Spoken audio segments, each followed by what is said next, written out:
Movie के start में हम एक लड़की को देखते हैं जो कि बेसमेंट में बैठकर रो रही होती है। वो बहुत ज्यादा डरी होती है, घबराई होती है। तभी वहाँ पर उसका हस्बैंड आकर उसे चुप रहने के लिए कहता है ताकि कोई उसकी आवाज न सुन ले, क्योंकि वो दोनों किसी से बचने के लिए वहाँ पर छुपे हुए थे। और जैसे ही वो लड़का वहाँ से भागने वाला होता है, वहाँ पर कोई आ जाता है और उसका सर काट देता है। फिर वो उस लड़की के पेट में तलवार घुसाकर उसे भी मार देता है। इसके बाद सीन शिफ्ट होकर 3 लोगों पर आता है, जिनमें लड़की का नाम नताशा था। वहाँ एक तो नताशा का हस्बैंड था और दूसरे आदमी का नाम मिक था। असल में मिक उन लोगों का फ्रेंड था। फिर नताशा का हस्बैंड और मिक कहीं पर घूमने जाने का प्लान बना रहे होते हैं। तब मिक उसे एक जगह चार्लीज फार्म में जाने के लिए कहता है। वो उसे ये भी बताता है कि जो भी चार्लीज फार्म जाता है वो वहाँ से वापस नहीं आता, इसीलिए हमें भी वहाँ पर जाना चाहिए और उस जगह को देखना चाहिए। तब नताशा का हस्बैंड भी वहाँ पर जाने के लिए एग्री हो जाता है। वो मिक से कहता है लेकिन नताशा को इस बात का पता नहीं चलना चाहिए कि हम जा कहाँ रहे हैं। फिर नताशा अपनी फ्रेंड को भी कॉल करके उनके साथ जाने के लिए कहती है। नताशा उनसे पूछती है कि हम ट्रिप पर जा कहाँ रहे हैं। तब यहाँ पर उसका हस्बैंड उसे झूठ बोल देता है। वो कहता है कि हम फार्म जाएंगे और वहाँ जाकर फिशिंग और हॉर्स राइडिंग करेंगे। फिर नेक्स्ट डे वो अर्ली मॉर्निंग निकलने का प्लान बना लेते हैं। फिर अगले दिन नताशा की फ्रेंड भी वहाँ पर आ जाती है। इसके बाद वो सब लोग वहाँ से निकल जाते हैं, लेकिन सफर करते करते उन्हें रात हो जाती है, इसीलिए वो थोड़ा रेस्ट लेने के लिए रास्ते में एक बार पर रुकते हैं। वहाँ पर मिक काफी लोगों से चार्लीज फार्म का एड्रेस पूछता है, लेकिन कोई भी उसे कुछ नहीं बताता। फिर मिक एक बूढ़े आदमी से उस जगह का एड्रेस पूछता है। वो बूढ़ा आदमी असल में एक डिटेक्टिव था, जिसे मिक पहले से ही जानता था। तब चार्लीज फार्म का नाम सुनकर सब लोगों के होश उड़ जाते हैं। वो डिटेक्टिव मिक से कहता है कि तुम लोगों के लिए यही बेहतर होगा कि तुम वापस चले जाओ और चार्लीज फार्म में मत जाओ। फिर नताशा का हस्बैंड उन सबको बाहर ले आता है, लेकिन मिक उस डिटेक्टिव को काफी इंसिस्ट करता है एड्रेस लेने के लिए, और तब वो डिटेक्टिव उन्हें चार्लीज फार्म का एड्रेस बता ही देता है। इसके बाद वो लोग वहाँ से चल पड़ते हैं। रात को वो लोग एक जगह पर कैंपिंग करते हैं और बातें करने लगते हैं। तभी नताशा उनसे चार्लीज फार्म की स्टोरी पूछती है। तब नताशा के काफी इंसिस्ट करने पर मिक अब उसे चार्लीज फार्म की स्टोरी बताने लगता है। वो बताता है कि आज से काफी साल पहले एक फार्म में एक कपल रहा करता था। उनका एक बेटा था जिसका नाम चार्ली था, और वो दिखने में काफी अगली था, यानी उसका फेस काफी खराब था। दोनों हस्बैंड वाइफ किसान थे और उनके पास एक काफी बड़ा फार्म था, लेकिन वो लोग उस फार्म पर काम करने वाले सभी लोगों को मार कर खा गए थे। इट्स मीन वो कैनिबल फैमिली थी। चार्ली का फादर लोगों के साथ काफी बुरा बिहेव करता था, यानी वो उन्हें काफी टॉर्चर करता था, और चार्ली की मदर उन्हें काट कर उनका गोश्त पकाती थी। बाद में वो सारी फैमिली उस मीट को खाते थे। फिर एक दिन वो डिटेक्टिव जो हमें बार में मिला था अपने कुछ लोगों के साथ उनके फार्म में घुस जाता है और वो उनसे वहाँ पर काम करने वाले लोगों के बारे में पूछता है। तब चार्ली के पेरेंट्स उन्हें बताते हैं कि वो लोग तो अपने आप से ही काम छोड़कर चले गए, लेकिन उस डिटेक्टिव को कंफर्म था कि वो एक कैनिबल फैमिली है, और तभी वो डिटेक्टिव चार्ली के फादर को शूट करके मार देता है। तब ये देखकर चार्ली की मदर रोने लगती है और उन लोगों को जान से मारने की धमकी देकर वो घर के अंदर भाग जाती है। इसके बाद वो चार्ली को लेकर वहाँ से भाग जाती है। फिर वो चार्ली को किसी जगह पर छुपा देती है। इसके बाद डिटेक्टिव और उसके लोग उनके घर की तलाशी लेते हैं, जहाँ पर उन्हें बहुत सारी डेड बॉडीज मिलती हैं। मिक बताता है कि बाद में ये सुनने में आया था कि चार्ली भी मारा गया है, और तब से वो फार्म सुनसान है और वहाँ से बहुत लोग मिसिंग हुए हैं, क्योंकि जो कोई भी वहाँ पर जाता है वो बचकर वापस नहीं आता।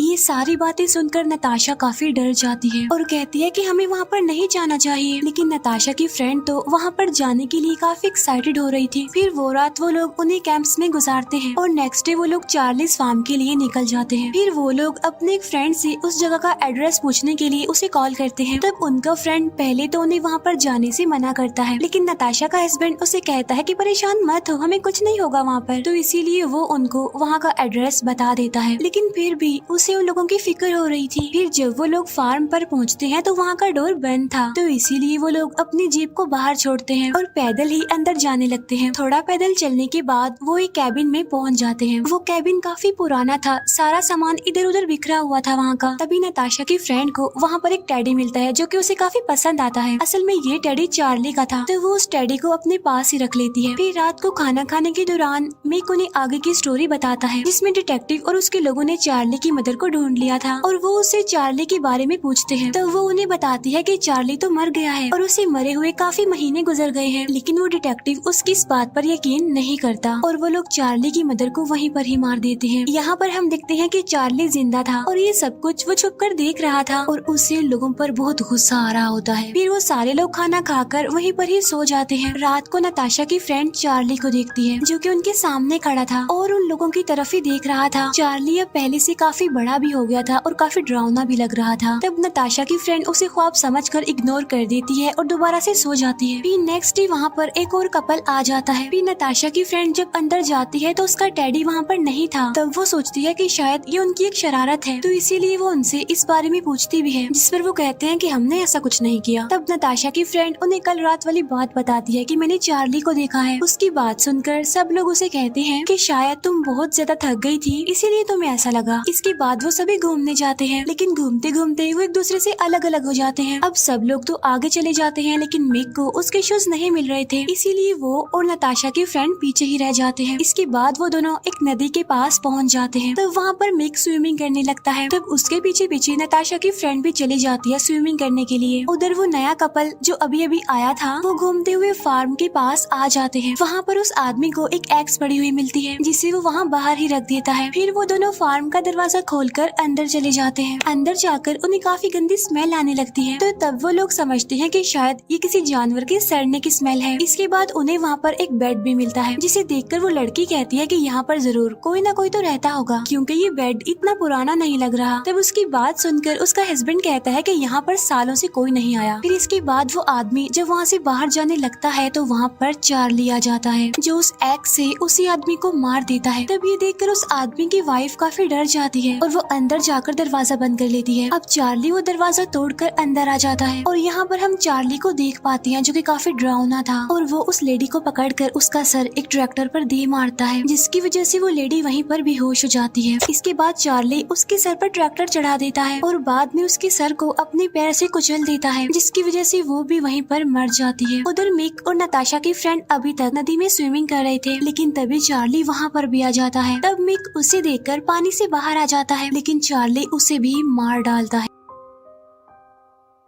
तब ये देखकर नताशा की फ्रेंड काफी डर जाती है और वहाँ से भागने लगती है, लेकिन चार्ली किसी को छोड़ने वाला नहीं था, इसीलिए वो उसे भी पकड़ लेता है और उसका मुंह चीर कर उसे मार डालता है। इसके बाद सीन शिफ्ट होकर नताशा पर आता है, जो फार्म के बाहर बैठकर अपने हस्बैंड के लिए वेट कर रही थी, लेकिन उसके हस्बैंड को फार्म के अंदर गए काफी देर हो गई थी, तो इसीलिए नताशा को उसकी फिक्र हो रही थी। तब नताशा उसे ढूंढने के लिए अंदर चली जाती है और जब वो अंदर जाती है तो उसे उसका हस्बैंड एक बेड के नीचे छुपा हुआ मिलता है और वो नताशा को भी वहीं पर ही छुपा लेता है। लेकिन तभी चार्ली वहाँ पर भी आ जाता है और उनकी आवाज सुन लेता है, लेकिन वो दोनों वहाँ से भाग जाते हैं और तभी उनका वो फ्रेंड जिससे उन्होंने एड्रेस पूछा था उन्हें ढूंढने के लिए वहाँ पर आ जाता है। यहाँ पर चार्ली और उनके फ्रेंड के बीच लड़ाई होने लगती है, लेकिन चार्ली तो उसे भी मार देता है और जब नताशा का फ्रेंड उसे बचाने के लिए सामने आता है तो चार्ली उसका गला काट कर उसे भी मार देता है और अब सिर्फ नताशा रह गई थी और वो डरते हुए वहाँ से भागने लगती है। तब चार्ली भी उसका पीछा करता है। भागते भागते नताशा एक गाड़ी में आकर छुप जाती है, लेकिन चार्ली उस गाड़ी का मिरर तोड़कर उसे बाहर निकाल लेता है। फिर नताशा को जब होश आती है तो वो एक केज में खुद को बंद पाती है। फिर नताशा अपनी नेक्स्ट ट्रैप निकाल देती है और वहाँ से बाहर आने की कोशिश करती है। असल में उस टाइम वो एक काफी बड़े डिज में थी और वहाँ पर बहुत सारी डेड बॉडीज पड़ी होती है। तब नताशा उस डिज से बाहर आने लगती है और बाहर से कोई उसका हाथ पकड़कर उसे बाहर निकाल लेता है। उसे बाहर निकालने वाला कोई और नहीं बल्कि वो डिटेक्टिव था, यानी वो बाहर वाला बूढ़ा आदमी। फिर नताशा और वो डिटेक्टिव वहाँ से भागने लगते हैं, लेकिन पीछे से चार्ली डिटेक्टिव की तरफ एक एक्स फेंकता है जो सीधा आकर उसकी कमर पर लगती है, जिससे उस डिटेक्टिव की भी मौत हो जाती है। इसके बाद चार्ली नताशा को उसके साथ लड़ने के लिए कहता है। अब नताशा डिटेक्टिव की गन से चार्ली को शूट कर देती है, जिससे चार्ली वहीं पर ही गिर जाता है। यहाँ पर नताशा समझती है कि शायद चार्ली मर चुका है, तो इसीलिए वो जल्दी जल्दी अपनी जीप के पास आकर उसे खोलने की कोशिश करती है, लेकिन जीप का दरवाजा खुल ही नहीं रहा था। तभी नताशा देखती है कि चार्ली उसके पीछे खड़ा हुआ है और वो चार्ली को देखकर काफी डर जाती है। अब चार्ली नताशा को पकड़ लेता है और वो नताशा के पेट में अपनी तलवार घुसाकर उसे भी मार डालता है। अब यहाँ पर चार्ली ने सबको मार दिया था और इसी के साथ ही इस मूवी की सैड एंडिंग हो जाती है।